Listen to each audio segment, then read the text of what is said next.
نبی اکرم صلی اللہ علیہ وسلم کا آخری وقت ہے، اس دنیا سے جانے والے ہیں، انتقال میں 2 یا 3 دن باقی رہ جاتے ہیں۔ آپ فرماتے ہیں لوگوں اگر میرا کسی کے اوپر کوئی قرض ہو تو وہ آج لے لے، قیامت کے دن میں نہیں دے سکتا۔ انتقال سے 2-3 دن پہلے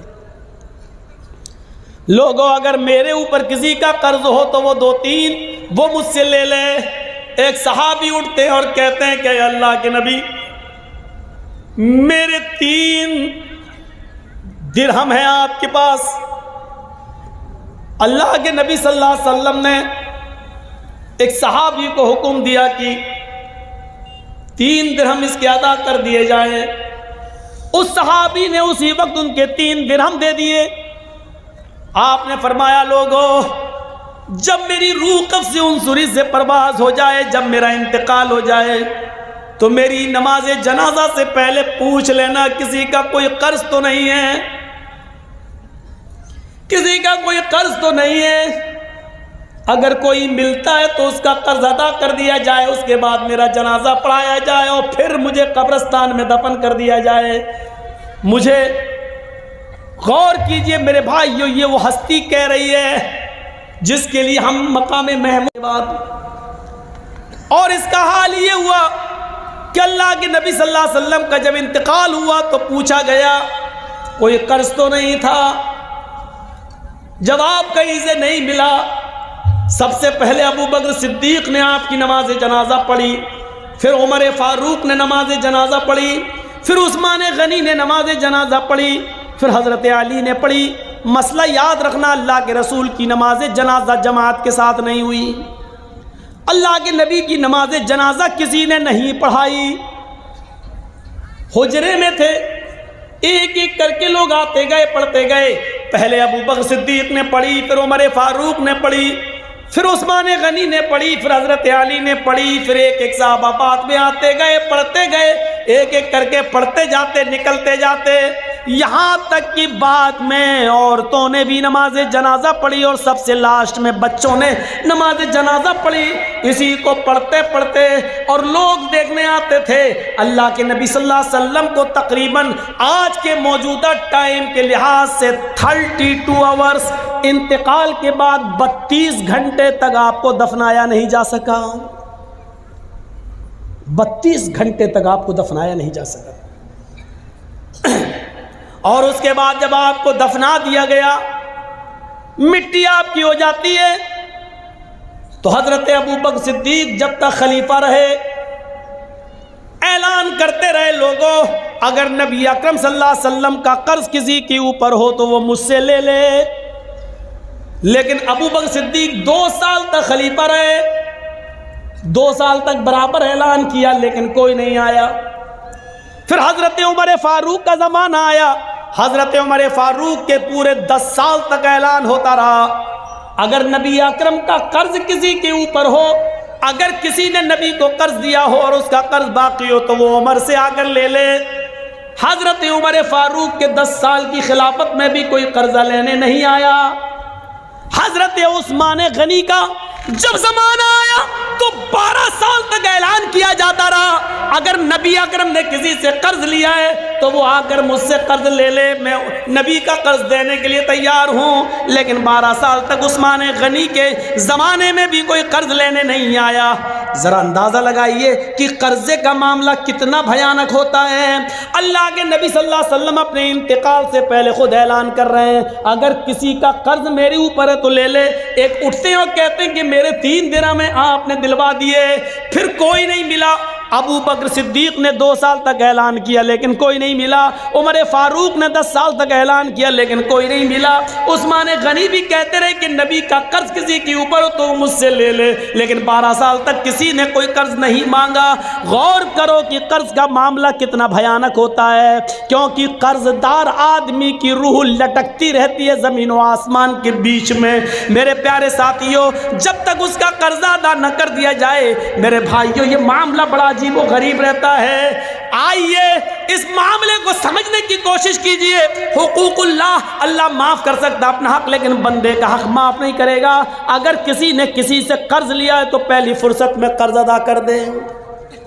پہلی فرصت میں قرض ادا کر دے، کیونکہ نمازیں بیکار ہو جاتی ہیں، روزے بیکار ہو جاتے ہیں، حج بیکار ہو جاتا ہے، حج۔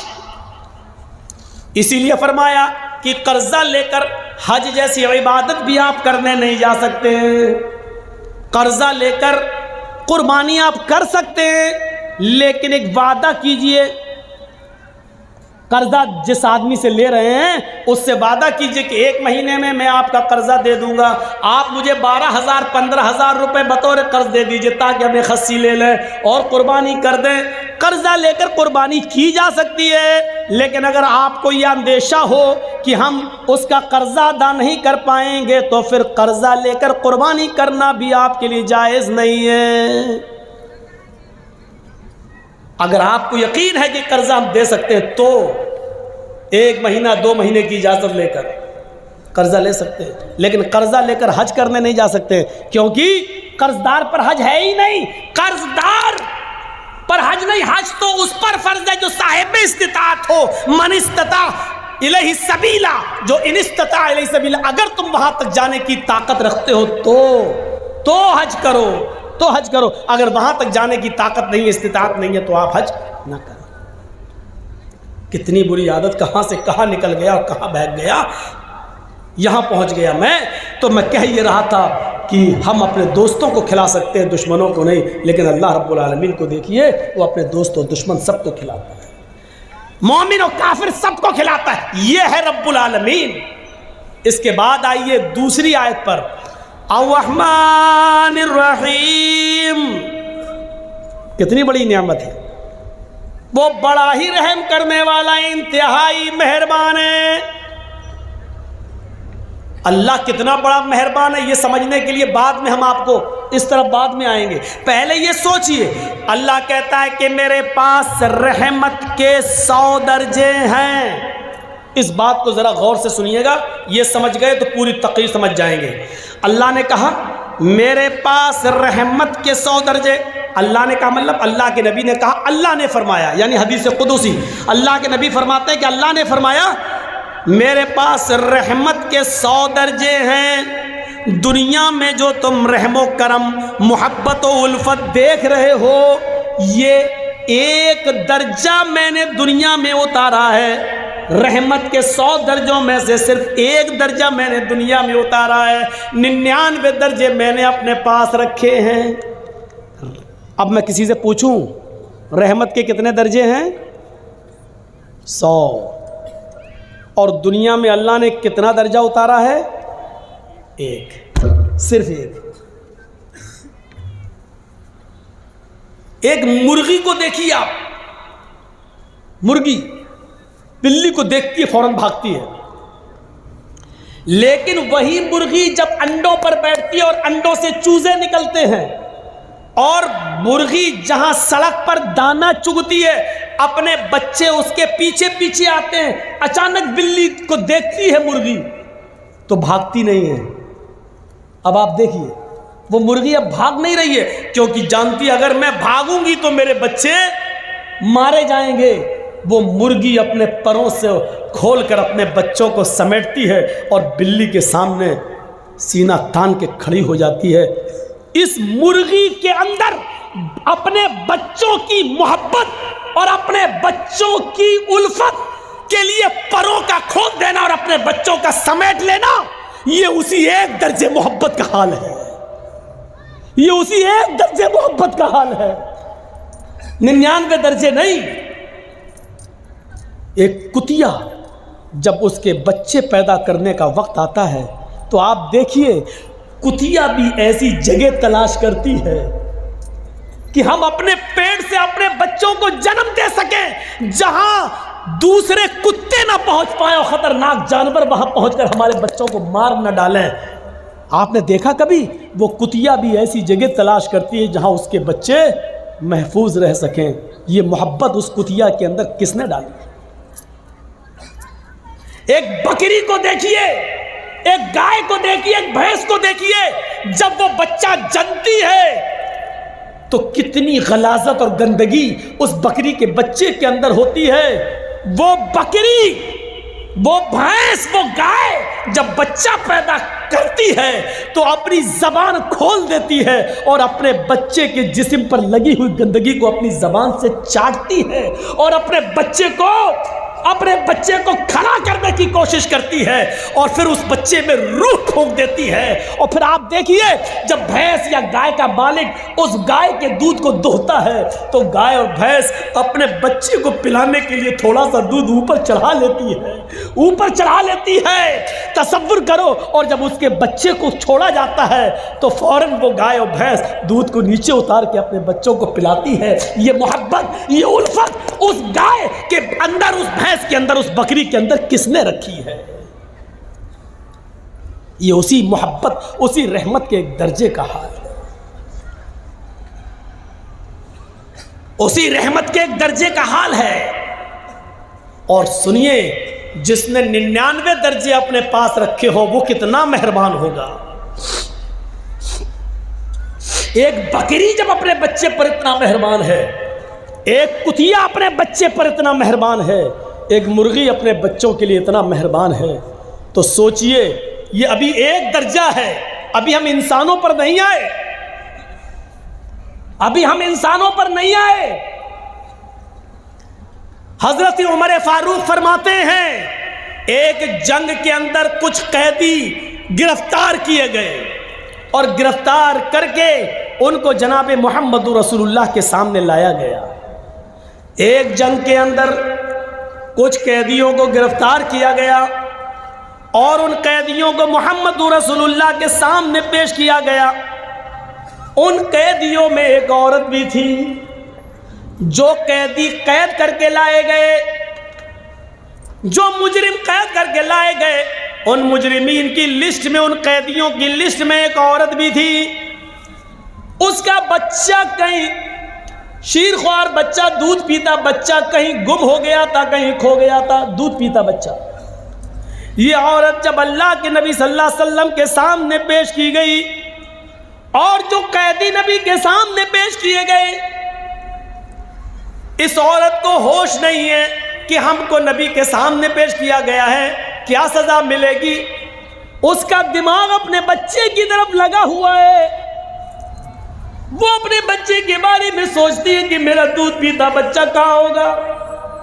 یہاں تک کہ وہ نبی اکرم صلی اللہ علیہ وسلم کے حکم کے مطابق قیدیوں کو ایک میدان میں جمع کر دیا گیا، اس میدان میں اس عورت کو بھی لایا گیا۔ وہ عورت جس بھی چھوٹے بچے کو دیکھتی، جس چھوٹے بچے کو دیکھتی، جس دودھ پیتے بچے کو دیکھتی، اس سے چھین لیتی اور اپنے پستان سے اس بچے کو لگا کر دودھ پلانے لگتی۔ اللہ کے نبی نے پوچھا ایسا یہ عورت کیوں کر رہی ہے؟ جس عورت کے بچے کو دیکھتی یہ پکڑ لیتی اور اپنے پستان کا دودھ پلانے لگتی، ایسا کیوں ہے؟ جواب ملا اللہ کے نبی، اس عورت کا بچہ کہیں گم ہو گیا ہے، اس لیے یہ ہر بچے کو اپنا بچہ سمجھ رہی ہے۔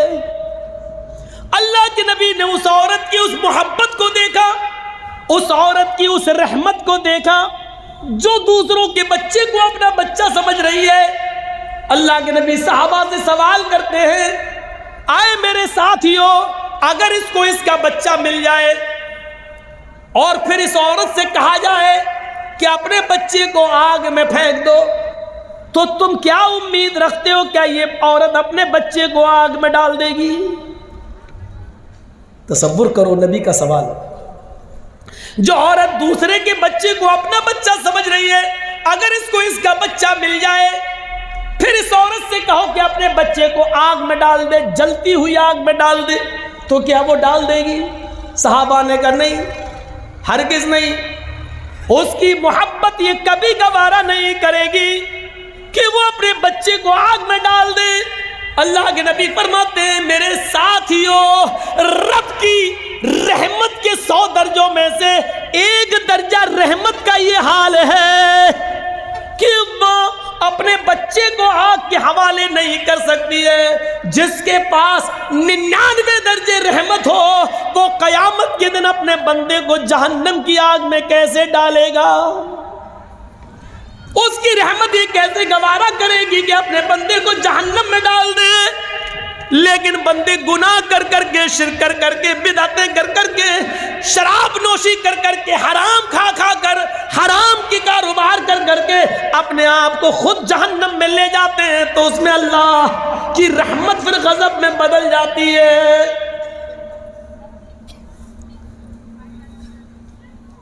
ورنہ رب کی رحمت یہ گوارا نہیں کرے گی۔ جس کے پاس 100 درجے رحمت ہو، وہ کیسے گوارا کرے گا کہ میرا بندہ جہنم میں جائے؟ آپ ایک مثال کو سمجھنے کی کوشش کریں۔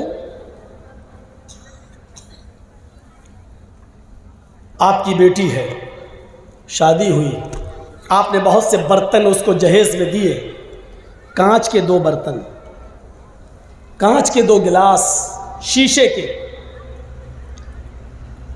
2 گلاس آپ نے اس کو دیے، بہت سے برتن دیے، لیکن 2 گلاس رکھے ہوئے تھے الماری میں،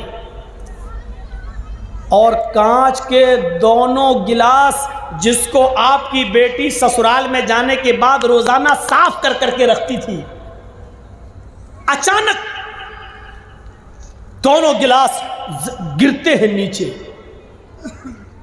ایک گلاس تو ٹوٹ کر ٹکڑے ٹکڑے ہو جاتا ہے اور دوسرا گلاس بچ جاتا ہے۔ اتفاق ہے، دوسرا گلاس بچ جاتا ہے۔ اب آپ سے میں پوچھتا ہوں، آپ کی بیٹی کس گلاس کی حفاظت کرے گی، جو بچ گیا اس کی یا جو ٹوٹ گیا اس کی؟ کوئی بھی عقل مند انسان ہوگا، اس کو اگر کھڑا کر کے پوچھا جائے تو وہ یہی کہے گا، ارے جو ٹوٹ گیا اس کی کیا حفاظت کرے گی، وہ تو چکنا چور ہو گیا ہے، اس کی حفاظت کرے گی جو بچ گیا ہے۔ تو جو گلاس بچ گیا اس کو اٹھائے گی، اس کو پوچھے گی اور پھر رکھ دے گی، اور جو ٹوٹ گیا، چکنا چور ہو گیا، وہ جانتی ہے کہ یہ جڑ نہیں سکتا، اب اس کو گھر میں بھی رکھنا گوارا نہیں کرے گی، جھاڑو سے ادھر ادھر کانچ تو نہیں بکھر گئی کسی کے پیر میں نہ چپ جائے، اس لیے اس جگہ کو صاف کر کے اس ٹوٹے ہوئے کانچ کے گلاس کو صاف کرے گی اور ایک برتن میں لے کر ڈسٹ بن میں ڈال دے گی یا باہر کوڑے میں جا کر پھینک دے گی۔ اس ٹوٹے ہوئے گلاس کو کبھی وہ اپنے پاس نہیں رکھے گی۔ کیوں؟ ہر چیز کا ایک کوشچن ہوتا ہے، کیوں؟ یہ بھی ایک کوشچن ہے، وہ صحیح سلامت گلاس کی حفاظت کر رہی ہے، لیکن ٹوٹے ہوئے گلاس کو گھر سے باہر کیوں پھینک رہی ہے؟ اس کیوں کا جواب ہے، صحیح سلامت گلاس کی حفاظت اس لیے کر رہی ہے کیونکہ وہ کام کی چیز ہے، وہ پینے کے کام آئے گا، مہمانوں کو پانی پلانے کے کام یا چائے پلانے کے کام یا دودھ پلانے کے کام آئے گا، لیکن ٹوٹا ہوا برتن کسی کام کا نہیں، اس لیے اس کو باہر پھینک رہی ہے۔ چلیے اب میں آپ سے پوچھتا ہوں کہ ایک ماں کے 2 بیٹے ہیں، دونوں بیٹے جوان ہیں، ایک پڑھ لکھ کر بہت قابل ہو گیا ہے، اس کی سرکاری سروس لگ گئی ہے، اس کو 1 لاکھ روپیہ مہینہ مل رہا ہے، ماں بوڑھی ہو چکی ہے، باپ کا انتقال ہو چکا ہے، وہ بیٹا 1 لاکھ روپیہ مہینہ کماتا ہے، 50,000 روپے مہینہ کماتا ہے، اور اسی پر وہ اپنا پیٹ بھی پالتا ہے، اپنے بیوی بچوں کا پیٹ بھی پالتا ہے اور اپنی بوڑھی ماں کا بھی خیال رکھتا ہے۔ لیکن اسی ماں کا ایک دوسرا بیٹا ہے، وہ بھی جوان ہے، لیکن اس کے دونوں پیروں میں پولیو ہے، لکوا مار چکا ہے، اس کے دونوں ہاتھوں میں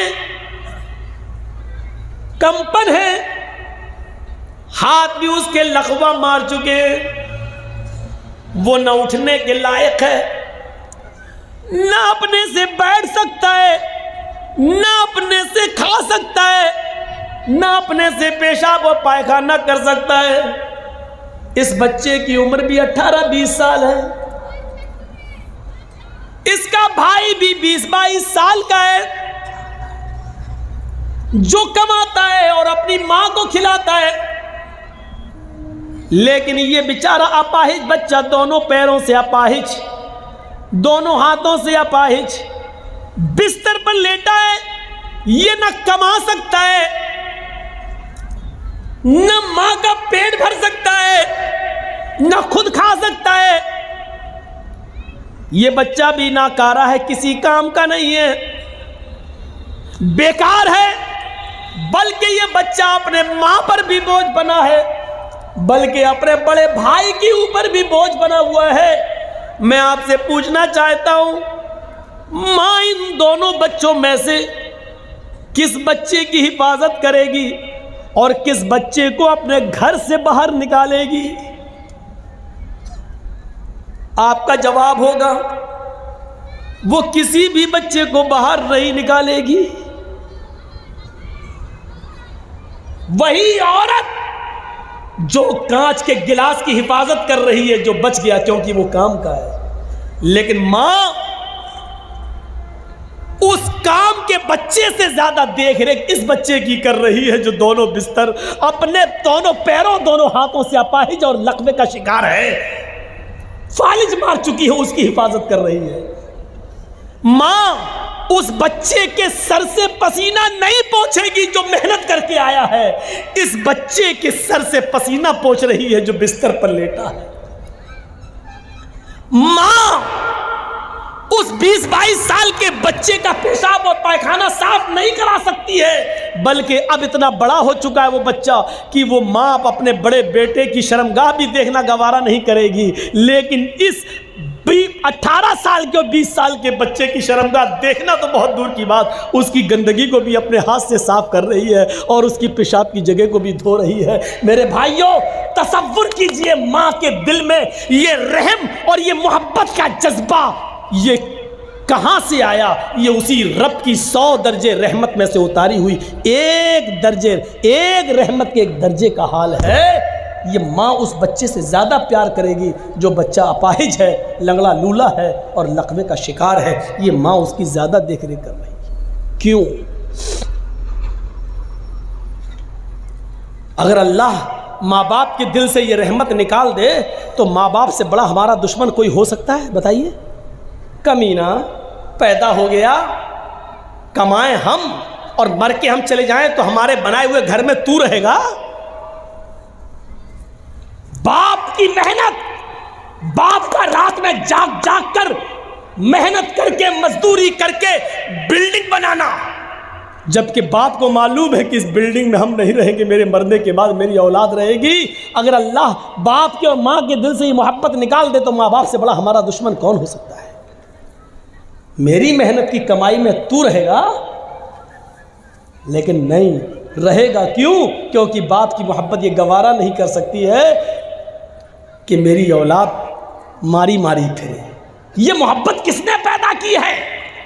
اسی رب نے، اور 100 درجے رحمت کے ایک اتارا ہے، اور ایک رحمت کے درجے کا حال یہ ہے جو مرغی اپنے بچوں سے پیار کر رہی ہے، بکری اپنے بچوں سے، بھینس اپنے بچڑے سے، گائے اپنے بچڑے سے، یہ محبت کا تقاضا ہے، اور ماں اپنے بیٹے سے محبت کر رہی ہے، یہ محبت کا تقاضا ہے۔ میرے پیارے ساتھیوں، ذرا تصور کرو رب کی رحمت کا ایک درجہ۔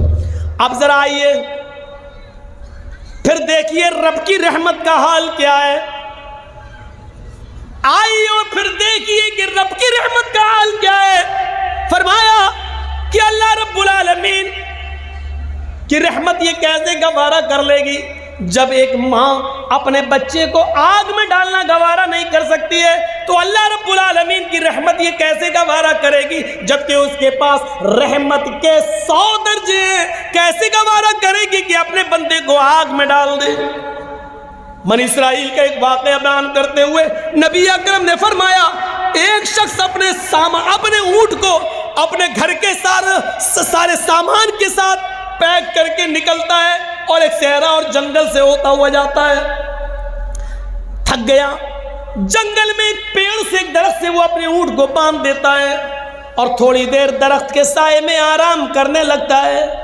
آنکھ کھلتی ہے تو دیکھتا ہے کہ میرا اونٹ غائب، اس میں پورے گھر کا سامان بندھا تھا۔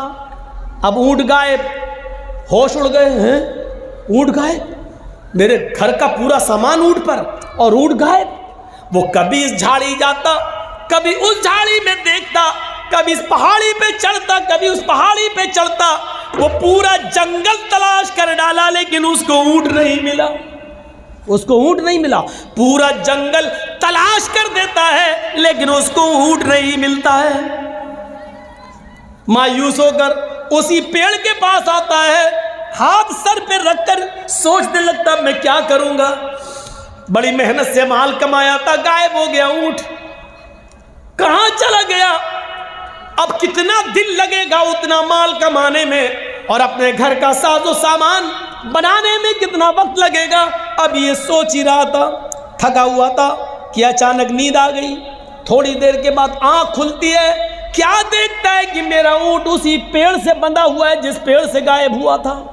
آتا ہے، اونٹ تو یہ ہے، جا کر دیکھتا بندھا ہے، سامان دیکھتا ہے تو اس کے اوپر اناج کا ایک دانہ بھی کم نہیں ہے۔ جیسے وہ اپنے گھر سے لایا تھا ویسا ہی ہو بہو، سیم ٹو سیم ویسا ہی اونٹ پر لدا ہوا ہے، اور ایک بھی چیز غائب نہیں ہے۔ اس چیز کو دیکھتا ہے تو مارے خوشی کے، ہم نے دن بھر اونٹ ڈھونڈا، تلاش کیا تو ملا نہیں، اور اچانک اپنے آپ آ گیا اور سامان بھی غائب نہیں۔ اس کو دیکھ کر وہ اتنا خوش ہوتا ہے، اتنا خوش ہوتا ہے کہ اونٹ کو دیکھتا جاتا اور نظریں آسمان پہ ڈالتا جاتا اور اپنے رب سے کہتا جاتا اللہم انت عبدی وانا ربک۔ اے اللہ مان گیا تیری قدرت، اے اللہ مان گیا میں تجھے، واقعی تو میرا بندہ ہے اور میں تیرا خدا۔ نہیں سمجھ پائے نا اس نے کیا جملہ استعمال کیا؟ مارے خوشی کے اس نے کیا کہا؟ اللہم انت عبدی، واہ واقعی تو میرا بندہ ہے، وانا ربک اور میں تیرا رب۔ الٹا بول گیا، سمجھ رہے نا کیا بول گیا وہ؟ اس کو بولنا یہ چاہیے تھا کہ واقعی میں تیرا بندہ اور تو میرا رب ہے، لیکن اونٹ پا گیا، سامان لدا ہے، خوشی میں اس کو پتہ نہیں ہے، دماغ سے ہٹ گیا۔ اتنی خوشی ہوئی اس کو، اتنی خوشی ہوئی کہ اس کا دماغ ٹھکانے نہیں رہا، اور مارے خوشی میں کہہ گیا اللہم انت عبدی وانا ربک، واقعی تو میرا بندہ اور میں تیرا رب ہوں۔ اللہ نے جملے سنے تو مسکرا دیا۔ یہ مسکرانے والا جملہ تھوڑی ہے۔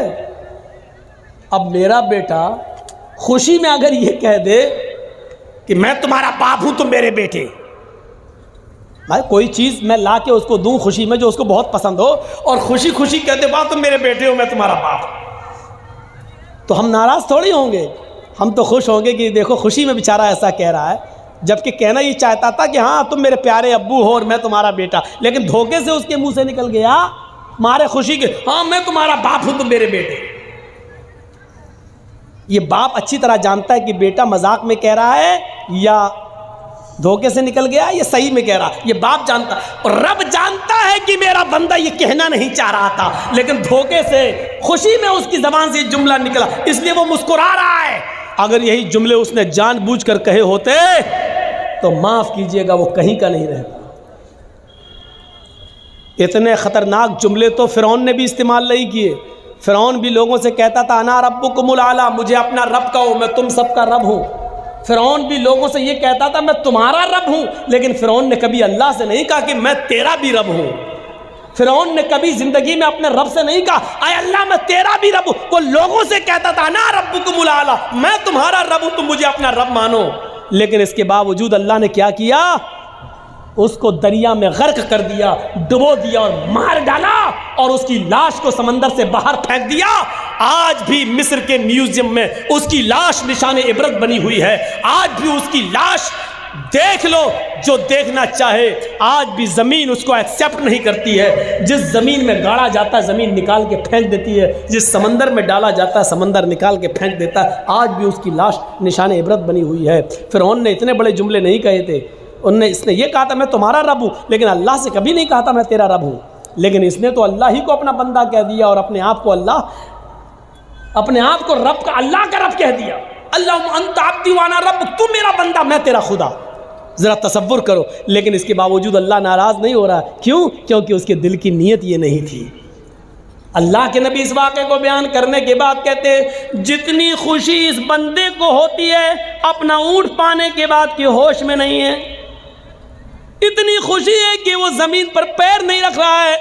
جب ایک گناہگار بندہ رات کی تاریکی میں نفل نماز پڑھنے کے بعد جب ساری دنیا سو رہی ہو پھر وہ اٹھ کر وضو بنائے اور رات کے اندھیرے میں اٹھ کر رفع یدیہ للسماء اپنے دونوں ہاتھوں کو آسمان کی طرف اٹھا لے اور پھر اپنے گناہوں کی معافی اللہ سے مانگے.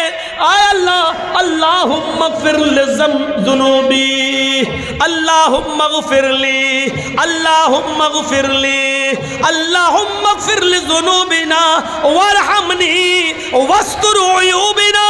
یہ ساری دعائیں وہ مانگنے لگے اور پھر وہ رب کو راضی کرے کہ اللہ ہمارے گناہوں کو بخش دے, ہمیں معاف کر دے, ہم پر رحم فرما.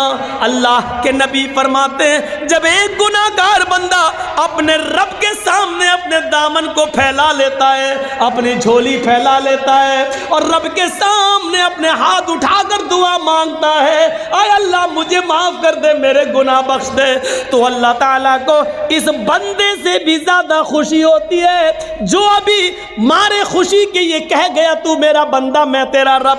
جتنی خوشی اس انسان کو ہوتی ہے اپنا اونٹ پانے کے بعد, اللہ کو اس سے کہیں زیادہ گناہ, کتنی زیادہ گناہ, کئی زیادہ بڑھ کر اللہ تعالیٰ کو خوشی ہوتی ہے جب کوئی گناہگار بندہ اس کے سامنے اپنے گناہوں کی توبہ کرتا ہے, اپنے آپ کو کہتا ہے کہ اللہ مجھے معاف کر دے. اللہ کو اس سے بھی زیادہ خوشی ہوتی ہے. یہ اس کا رحم و کرم ہے کہ گناہ کرنے کے باوجود وہ اپنے بندے کو معاف کرتا رہتا ہے. ہاں تو کر رہے ہیں, ہم کو 12:30 بتایا گیا تھا اس لیے. ٹھیک ہے, تو میرے بھائیوں یہاں سے آپ اندازہ لگائیے کتنا مہربان ہے وہ اللہ. اور سنیے ایک چیز آپ کو پوائنٹ کی بتا دیتا ہوں. ہمارے صدر محترم جو اس جلسے کے ہیں انہوں نے کہا آج پہلا دن ہے اس لیے تھوڑا سا جلدی ختم ہو جانا چاہیے, تو میں بس ایک بات بتا کر اپنی بات کو ختم کر دوں گا. بہت قیمتی بات بتا رہا ہوں میں آپ کو, سن لیجیے میرے پیارے ساتھیوں, اس کو غور سے سنیے.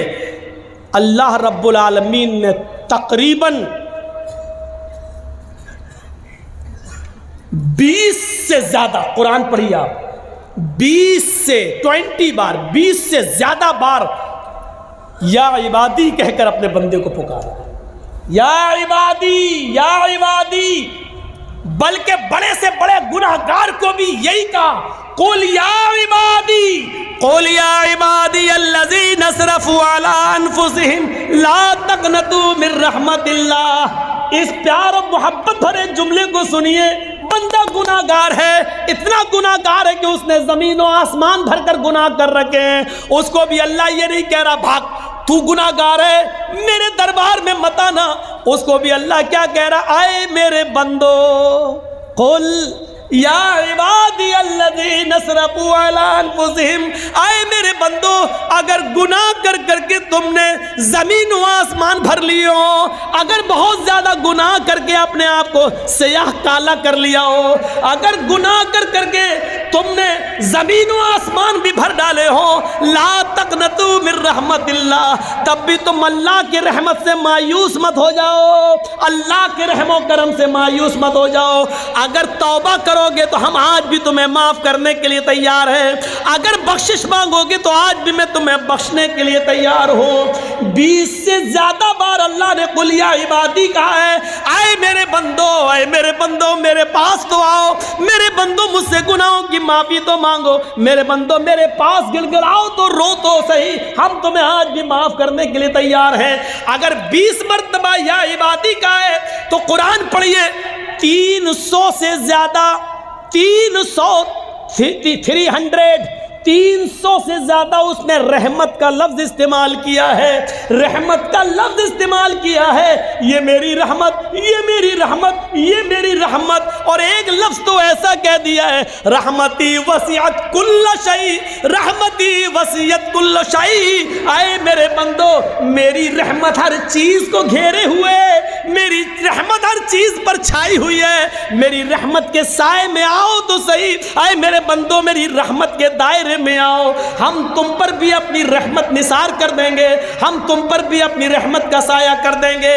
یہ الرحمن الرحیم، یہ رب کی رحمت ہے۔ ماں باپ، بھیڑ بکری، دمبا، مرغی، کتا کتیا اور جانوروں کی رحمت اور انسانوں کی رحمت بھی سنی، اور رب کی رحمت بھی آپ نے سنی۔ یہ سب رب کی رحمت کے 100 درجوں میں سے ایک درجے کا حال ہے، الرحمن الرحیم۔ میں 2 ہی آیتوں پہ چل پایا، الحمدللہ رب العالمین الرحمن الرحیم۔ ابھی رحمان الرحیم پر اور بھی باقی ہے میرے پیارے ساتھیوں، کل کوئی دوسرا ٹاپک آپ کے سامنے رکھیں گے۔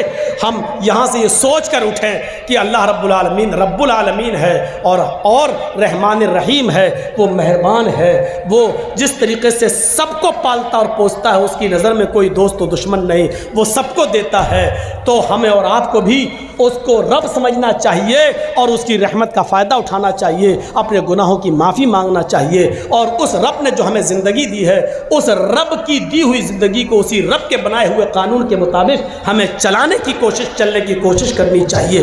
ہم اللہ سے دعا کرتے ہیں کہ بار الہ ہماری خطاؤں کو معاف فرما دے، ہمارے گناہوں کو بخش دے، ہم مسلمانوں پر رحم فرما۔ اے اللہ ہمیں اپنی ربوبیت کو سمجھنے کی توفیق عطا فرما، اور ہمیں رب العالمین کے رحمان و رحیم سے ہم کو رحمت کا طلب کرنے کی توفیق عطا فرما۔ جب تک تو ہمیں زندہ رکھ، اسلام پہ زندہ رکھنا، جب ہمارا خاتمہ ہو تو ایمان پر ہمارا خاتمہ فرمانا۔